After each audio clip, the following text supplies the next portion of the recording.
Hello, and welcome to Childless Not by Choice. This podcast was created for and about the Childless Not by Choice community on a global level. Before we get started, I would like to thank my sponsors and supporters. Thank you, Morgan Air Conditioning, Sales, Service, and Installation, serving Tampa, Florida, and the surrounding areas. Morgan Air Conditioning can be reached by calling 813-500-7765. That's 813-500-7765. Or their web address is www.morganair.net. That's www.morganair.net. Along with a stellar business reputation in the Tampa, Florida area, Morgan Air Conditioning is also known and well received for giving back to the community, whether it is back to school drives or donating services to the less fortunate. Thank you, Morgan Air Conditioning, for recognizing the vision of Childless Not by Choice and being a part of it. Next, I would like to thank Alba Digital Media for creating my website, www.childlessnotbychoice.net. That's www.childlessnotbychoice.net, and for producing this podcast. Alba Digital Media's clients include those who need website building and maintenance, as well as those like myself who require professional podcast editing. Their client base reflects many industries and levels of needs for professional assistance. To contact Alba Digital Media for your web building and podcast production needs, visit www.albadigitalmedia.com. That's www.albadigitalmedia.com. Thank you, Alba Digital Media, for making me look good and sound good. Finally, I would like to thank Devoted, the musical duo who created my theme music. Thank you, Devoted, for your beautiful music. Devoted has had the opportunity to sing and play in many countries. To contact Devoted for your music needs, visit devotedministries@gmail.com. That's devotedministries@gmail.com. And if you would like to become a one-time or ongoing sponsor, or if you would like to become a patron of Childless Not by Choice, please contact me at Civilla@civillamorgan.com. That's Civilla@civillamorgan.com for details. Now, on to the show. Well, hello everyone. Welcome back to Childless Not by Choice, where my mission is to recognize and speak to the broken hearts of childless not by choice women and men around the world. Civilla Morgan here. I am spreading the great news that we can live a joyful, relevant, and fulfilled life, although we did not have the children we so wanted. Well, before we continue on with episode 86, I would like to take a moment to thank my Patreon contributor. Patreon contributors are those who have taken an interest in my platform, whether they fit the Childless Not by Choice demographic or not. They have decided to contribute a certain dollar amount on a regular basis, monthly, to help fund my dream of creating awareness and conversation for the Childless Not by Choice community globally. Click the Patreon link for details and to become a patron. And the Patreon link is right there in the show notes. It's www.patreon.com/ either 21st Century Hannah or / Childless Not by Choice. They both will take you to the same place. So thank you to my Patreon contributor, Mr. Jordan Morgan. Thank you so much for your monthly contribution. It goes such a long way towards creating that conversation that needs to be had globally for and about the Childless Not by Choice demographic. Thank you, Jordan Morgan. Well, today we have a special guest. Let me go ahead and introduce to you Mrs. Chelsea Patterson Sobolik. Chelsea says about herself that there are many ways I could describe myself: wife, author, congressional staffer, daughter, friend, lover of coffee, fresh flowers, and acoustic music. But the most important thing to know about me is that my heart, mind, and soul belong to my Savior, Jesus Christ. He saved my soul from the eternal separation that I rightly deserve due to my sin, adopted me, redeemed me, and calls me his own. When I'm not writing, I'm working full-time, my full-time job as a legislative assistant on child welfare policy on Capitol Hill. Basically, I get to help work on policies that would make adoption and foster care better and help improve the lives of children. My heart lights on fire whenever I get to write or talk about adoption. A large part of that stems from the fact that I was adopted from Bucharest, Romania as a child. Apart from my salvation, being adopted is the greatest gift I've ever received. I grew up in North Carolina with 5 adopted siblings from Eastern Europe, and I am a graduate of Liberty University. My husband Michael and I we call Washington, D.C. home as of a couple of years ago, and it's been the adventure of a lifetime. While I do miss parts of the South, for instance, people smiling at me and being generally more kind, D.C. quickly became home. I live on Capitol Hill, just a few blocks away from the Capitol, and I work for one of my heroes. D.C. stole my heart, and I love getting to do life here. Well, welcome, Chelsea. Thank you so much for taking the opportunity to be interviewed on Childless, Not by Choice. How are you doing today? Yeah, I'm good. Thank you so much for having me. Awesome. I'm so glad that you're able to make this interview, and I just really enjoyed reading your book, Longing for Motherhood. And so a lot of the questions that I have today are probably going to come from the book, and also just in general, if things go there, because I love a conversational type of interview. Perfect. I do too. They're the best. So one of my first questions was, as I was doing the research for this interview, I came across the Gospel Coalition website, and it looks like you wrote a blog for them back in January 2017. And I'm actually going to put that link in the show notes along with your contact information for this episode, so that everybody can see the blog post. So not everybody is able to adopt. In fact, the quote, why don't you just adopt, unquote, question is every childless, not by choice woman's pet peeve question. Because if we had wanted to or were able to adopt, we would have. I mean, the average adoption is about $30,000. I think in your book you say it's about $40,000, but it's somewhere in there. It's that expensive. That's the bottom line. So your description is to work as a legislative assistant on Capitol Hill. Do you ever have moments where you feel left out as you do your work? You know, like you said, I think, and when I first started sharing with people that I would be unable to have children, that was the first thing they'd say is, oh, you can just adopt. And like you shared, adoption is part of my story. I was adopted, but there's so many things wrong with saying, oh, you can just adopt. Some people don't have the desire, and that's okay. I truly don't think adoption is for everyone. Adoption is wildly expensive in a lot of cases.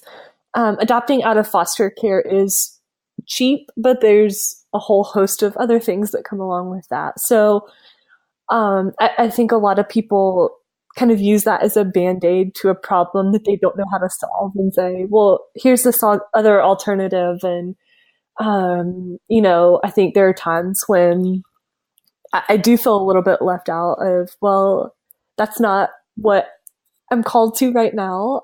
I do have a desire to adopt one day, but that's not now. And so it kind of does create this problem of well, yes, I can just adopt, but I don't have $40,000 sitting in my bank account ready to do that, or the type of house I would need, or just it's far more complex than people give it credit for. And when people say that, I think it's a well-meaning thing. They want to help, but I don't think they understand the complexities that come along with that. I totally agree. And I wonder sometimes, when people have children naturally, I don't think that maybe that they think about that. It's not really, it's somewhere on their radar, but they don't think about it as though I would need more room. I'll need a house with more room. I'll have to make some changes. But that's just something they think about or discuss in passing. But people who are looking to adopt, it's like at the forefront of their minds. It's intense. Yeah. Yeah, because when you adopt either domestically, through a private agency, through foster care, when you choose to adopt, there's a huge home study. They really dig into all parts of your life, and there's reasons why, but it's so different than, and I've thought about it, a 15-year-old kid can get pregnant in a 600 square foot apartment. It's just so different than Right. Those choosing to adopt. They really have to hit a huge checklist. And they dig into your finances, they dig into your health, they dig into all these different things when you choose to adopt. So it's a pretty intense process. Exactly. And so if more people thought about that before asking the question, and that's what this podcast is about, is just creating awareness. And that's what you're doing with your book, is creating awareness and getting people to realize that it's not a simple question, and there's no simple answer. No.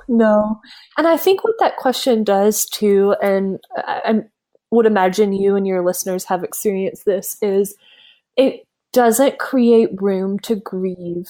And when people would ask me or say to me like, oh, well, you've been adopted, you can just adopt, it's great. I think they were expecting me to be like, oh yeah, like it's all great. But what they didn't do is create space for me to grieve what I'd lost. And that was the dream of natural parenthood. And I think that question really does cut off a space to grieve. So again, it's usually well-intentioned, but people don't think with it in their mouths. Right. Exactly. I agree on both of those. I well-intentioned, and people are not thinking, but I guess it's our role in life to get people to think more about a subject that they don't really think about. So here we are. Well, moving along here, as I read the forward to your book, Longing for Motherhood, the author of the foreword thought he quoted, "I fully expect that sometime after this book is published and in your hands, Chelsea will in fact find herself a mother of children, ... But if not, she is not deprived," unquote. I had to read that a couple of times because I was a little confused, especially after reading the reason for your childlessness. I hope I'm saying this correctly. Mayer-Rokitansky-Kuster-Hauser syndrome, also known as MRKH. Mm-hmm. Yeah. Could you expand on that for us a little bit and tell us more about MRKH? Yeah. So most people find out they are struggling with infertility in the context of a marriage. But I found out when I was 19 years old, 19-year-old hormonal teenager. That kind of news is devastating for anyone, much less someone who's in there. I was in my freshman year of college, and so I was born without a uterus, which means I cannot conceive and carry a child. And so what I think Dr. Moore, the gentleman that wrote the foreword, was referring to was adopting children was the way. It is the only path to motherhood in this life for me. So that's what he was referring to. But and I talk a lot about this, but kind of at 19 and over the years, reconciling that with the Lord and realizing, even if God never allows me to be a mother, even if I never adopt or never mother a child, it's okay, and that it's taken me years to get to that place. And more meltdowns than I can possibly tell you. But yeah, it was, yeah, so I found out when I was 19 that I was born with this. It's a somewhat rare medical condition. About 1 in 12,000 women are born with it. So somewhat rare, but it's an amazing, as kind of technology and social media have grown. There really are communities online for other women with this specific condition connecting, and so that's been encouraging. Of course, I didn't even know that it was a possibility to be born without a uterus, although it does make sense because congenitally people are born without other organs or limbs. So, after thinking about it, I'm like, well, I guess it can happen, but I just had not known. And, I was just blown away when I was reading about it. And I'm so glad to know, though, that there are communities, because I believe in community. And I believe you talked about that in the book a little bit, because as I was reading your book, it says that community is important. So I'm glad to know that there is a community for people even with MRKH. It's good to know. It's important to know that there's somebody who's, understands and that you're not suffering alone. So yeah, I totally believe in community. I really want everybody to check out the book, as a matter of fact, because it was a great read. It was easy to read. And so, if you're listening and you have the opportunity to read the book, please do. I got it on Kindle, and, you can download the Kindle version, but you also get it on hardcover, and I really enjoyed reading it. Well, as we continue, I noticed that there were so many parallels between your experiences and mine. I mean, grief is truly a globally felt and understood, or maybe I should say misunderstood language, regardless of anything else that may differentiate us. I begged and bargained with God. I told my mom she has 5 children of her own and that she did not really understand my pain. I said that when I was thinking about IVF, which you also talked about in the book, and I'll just be blatantly honest about this, I considered IVF even as a single woman, because I'm also husbandless, and you also bring that up in the book, and I appreciate you bringing that up because nobody really talks about it. So thanks for mentioning it. No one talks about that.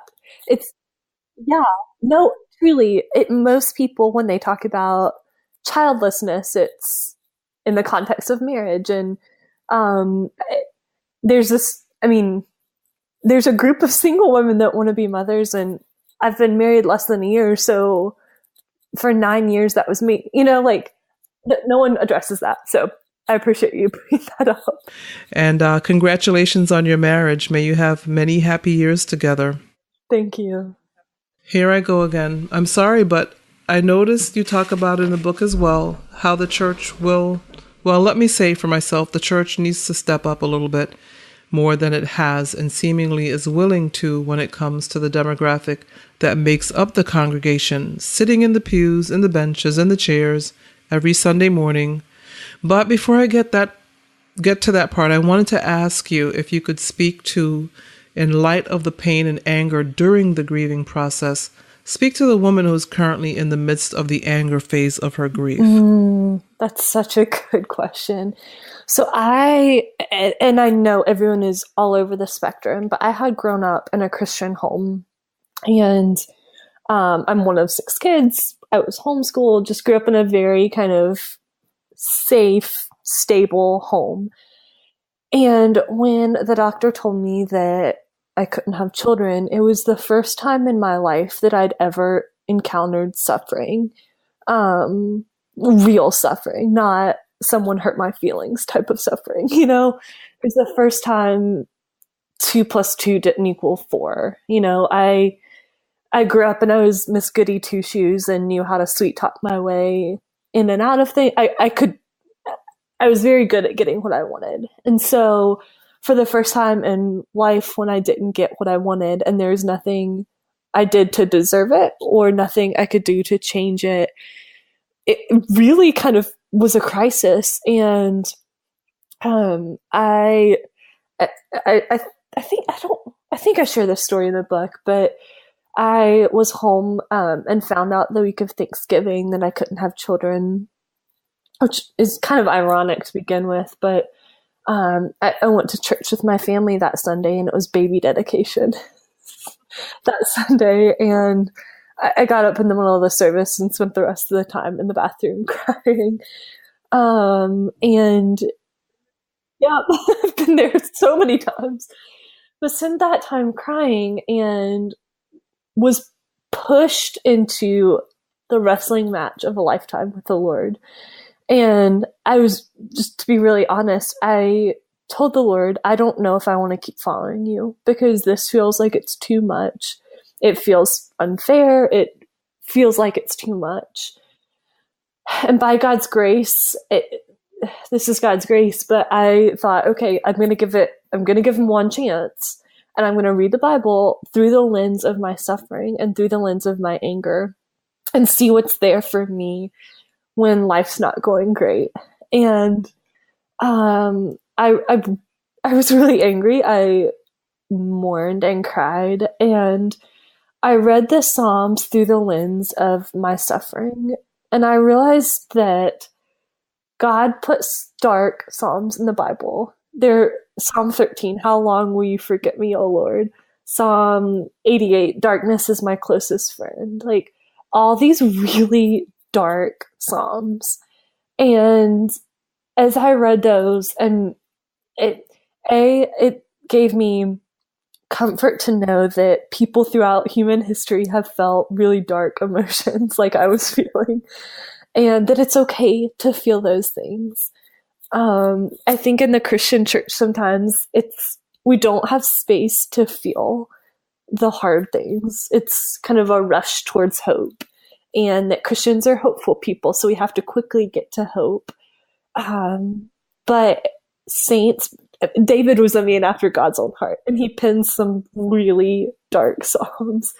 So I realized, and to speak to the woman who was in the midst of not being able to, in that heat of that moment, it is okay to feel those feelings. It is okay to grieve and to share those with God's big enough to handle those things. He knows already. And so he's big enough to handle the really ugly parts of our hearts. And as I kept reading through the Bible and just seeing what God said to the sufferer, I came to the Gospels, and I've read those hundreds of times before, but through a new lens, and realized that, and this is so elementary to Christianity, but the call to follow Christ is a call to die and to pick up our cross and to follow him.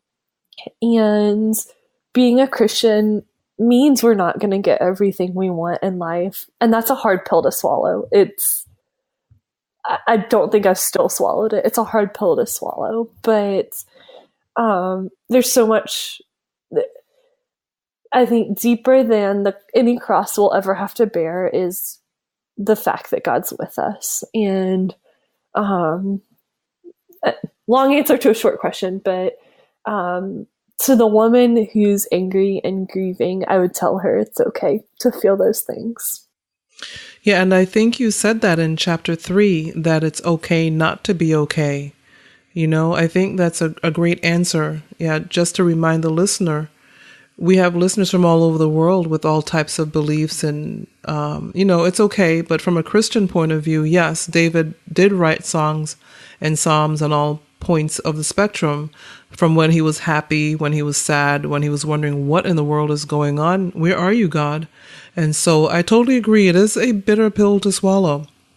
It is still even taking me time to deal with it, because grief comes in waves. It comes and goes, but we have to recognize that we are grieving. That is something I talk about on the platform a lot, on the Facebook group. We are grieving. We have to recognize that we are grieving. And once we recognize that, it shouldn't come as a surprise if tears start to flow during baby dedication time. or if you have to get up and excuse yourself from the service during baby dedication time. And you shouldn't have to explain it to anybody. I I appreciate you saying that, because just to be really honest, I was terrified. And I know you've written on this topic as well, but I was terrified because everyone's experience is so different. And childlessness comes in 1,000 different forms. And just terrified to share my, and again, my condition is somewhat rare, so I didn't know how many people would identify with feelings. And so I appreciate you saying, just because I was really scared that I would mishandle, or that I wouldn't handle it well. So I appreciate that. Yeah, I told you I got a lot of notes from your book. I'm reading the book and I'm thinking, oh my gosh, wow, that's me. How does she know this? No, the book is very well written. And, no matter how we got here, if you wanted children and you're childless, not by choice, that's how I view it. That because I've been asked, how is it that I'm childless, not by choice, just because I didn't get to get married and have children? I had fibroids, and if I were married, it would have been a higher possibility for me to have children. I had 3 myomectomies, which is where they remove the fibroids from the uterus. So typically when they remove the fibroids, you run out real quickly and get pregnant, but I wasn't married, so I was stuck. And so, I still consider myself childless, not by choice. I didn't get to have the children I wanted, even though in my case, I did have a uterus for most of my life. So, not to ramble, the bottom line is, no matter how you got here, you are childless, not by choice, if you wanted children and did not get to have them. Thank you for highlighting the fact that some women are not only childless but husbandless. That it's what I like to call the double whammy. And so, what do you think it will take to get the church to realize that the conversation is now more than ever made up of more than mom, dad, and kids, but that there are single, never married people there. There are widowed people. There are childless people. What do you think it will take? Oh, that's such a good question. I think it's going to take conversations like these and people being willing to, you and I are both Christians, so it's kind of like a family conversation. And in a family, there's some hard conversations that need to happen sometimes. And I actually, a good friend of mine wrote a book on singleness right before my book came out. And we had a lot of conversations, and just realized that our books were so similar in the fact that the underlying thread is an unfulfilled desire. And I don't think, this might sound harsh, I don't know. I don't think the church knows what to do with singles or with widows or childless women or couples, or there's no category. We don't fit neatly into the newly marrieds or the first-time parents, that group. I think there's not really a category. Or the young adults, the young people like youth meeting. Yeah, exactly. You skip from youth meeting to the newly married, and there's a group of us in between who never married, and we're not teenagers anymore. So yes, there's a whole demographic within the church that the church, I agree, does not know how to deal with. And I just wish somebody in a leadership capacity would step up and just say, okay, we see you. What do you want from us? What should we do? Yes. And something that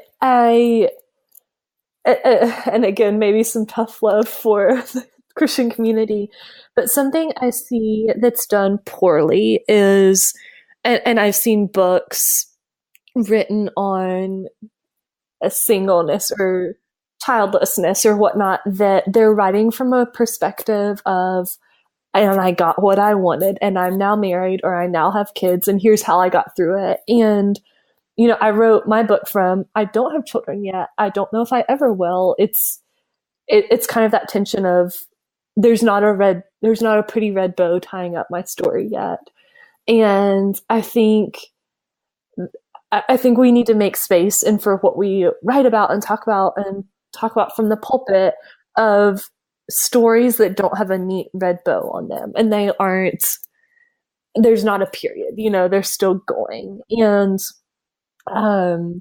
we need more people sharing stories that haven't completely been resolved, if that makes sense. And it really bugs me when I see someone trying to talk about singleness or this or that, but they have what they want. And not that there's anything wrong. I'm glad that they have that, but I think there needs to be more space for different types of stories. I completely agree, because that is also my pet peeve, to hear married people, whether they're in leadership or not. So I may be stepping on some toes here. It's not my intention, but it is what it is, because this is me living my life. For married people to tell me how to live a single life, I mean, like I said, I know I'm several years older than you, and I've never been married, and I've never had children.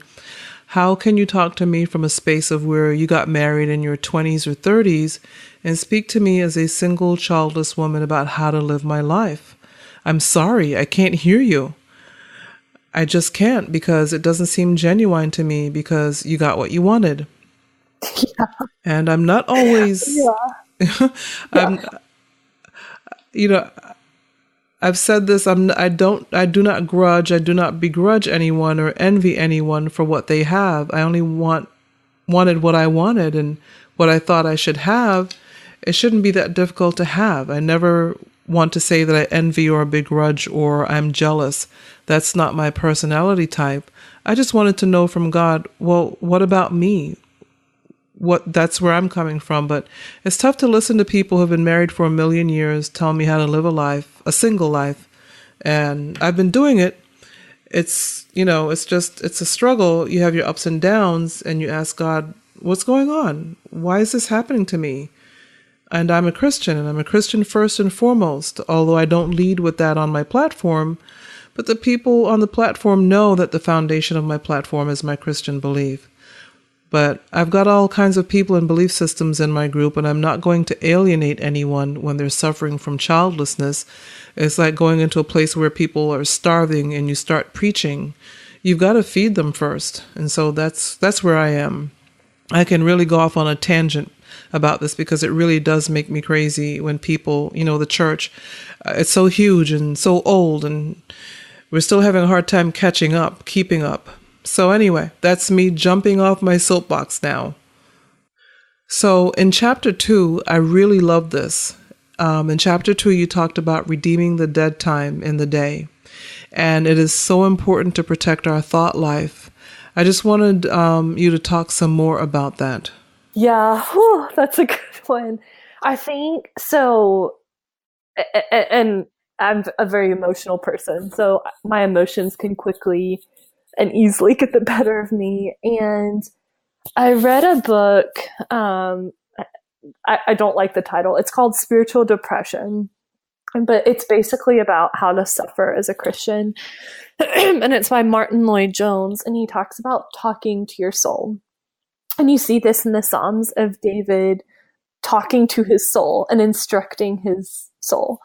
And so, I think one of the ways that we can not only grieve well, but also walk towards healing is to instruct our souls with what we know to be true.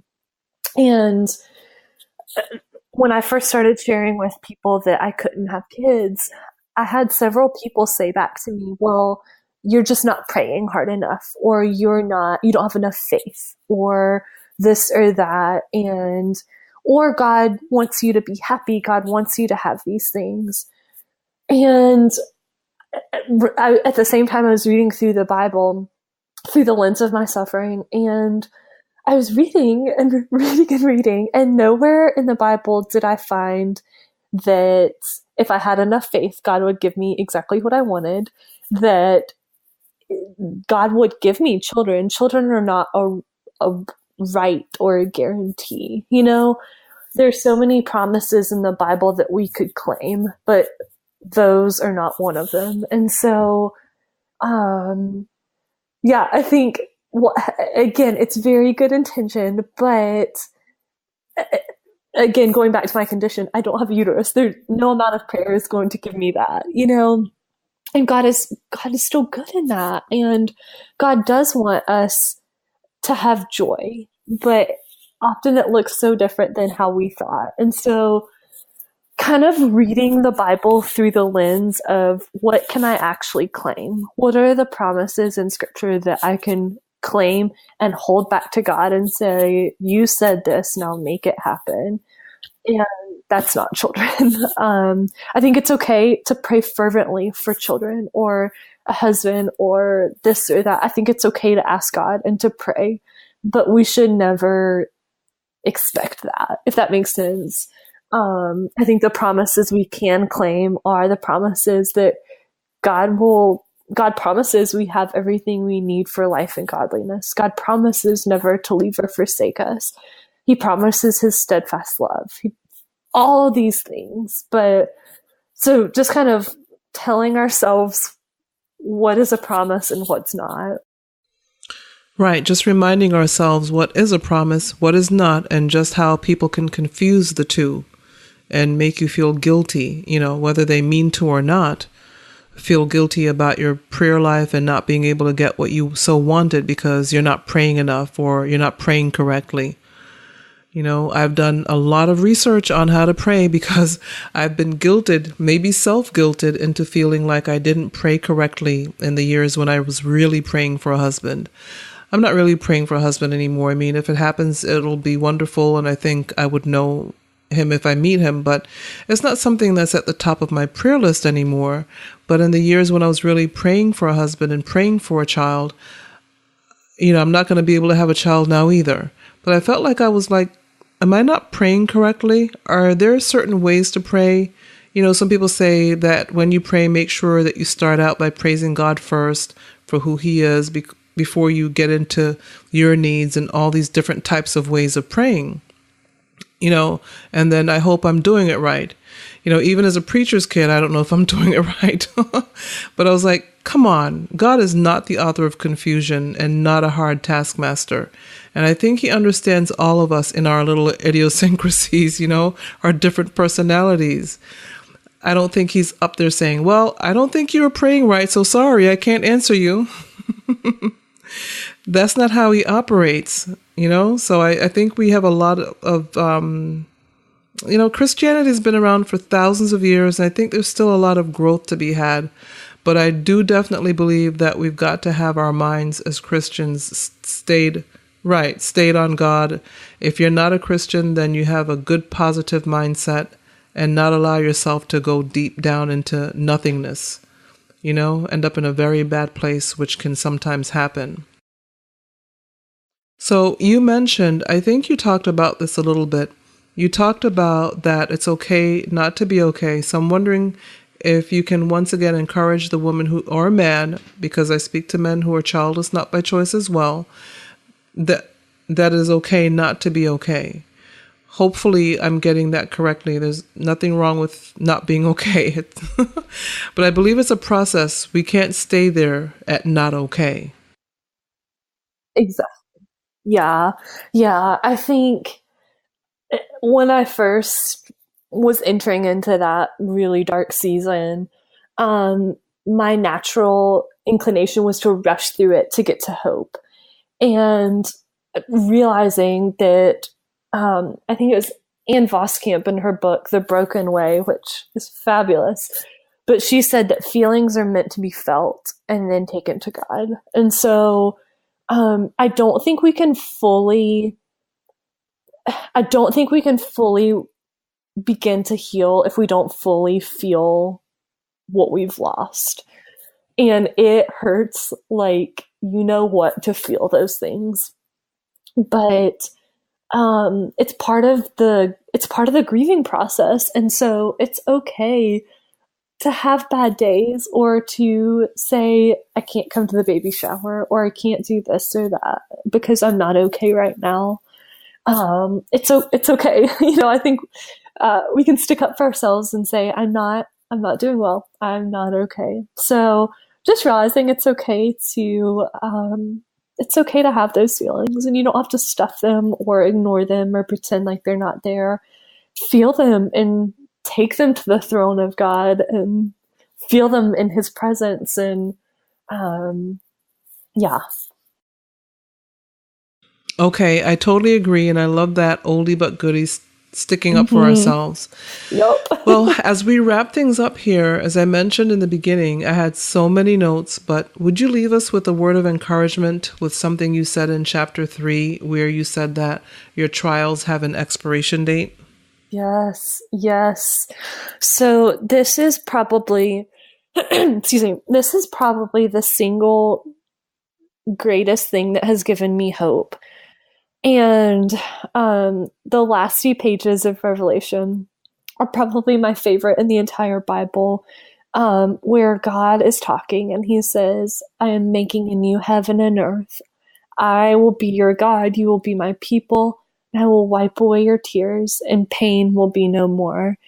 And it feels like it on earth that this is going to last forever, but we are immortal creatures and our sorrows are mortal and they end the day we go to heaven. And so kind of lifting our gaze to Christ and remembering that he promises never to leave or forsake us in the midst of our trials. But then one day we will have no more trials, and kind of just pressing on for that day of this life. It truly feels like a marathon sometimes of I am exhausted. I ran a half marathon one time, never again, but I did it. And there were a couple miles where I was running and weeping because I hated it so much. And I feel like that's like the Christian life. There are seasons where we're maybe not even running, we're just sitting in the direction of heaven saying, I know it's there and I'm too weak to run right now. But one day we'll get there, and one day all things will be ultimately redeemed. So it really has given me so much courage to remember that our trials have an expiration date and they won't last forever. Wow, awesome word and great reminder. Well, you've been speaking to, and you're currently speaking to, a global audience. So is there anything else you would like to add before we wrap things up? Anything I missed?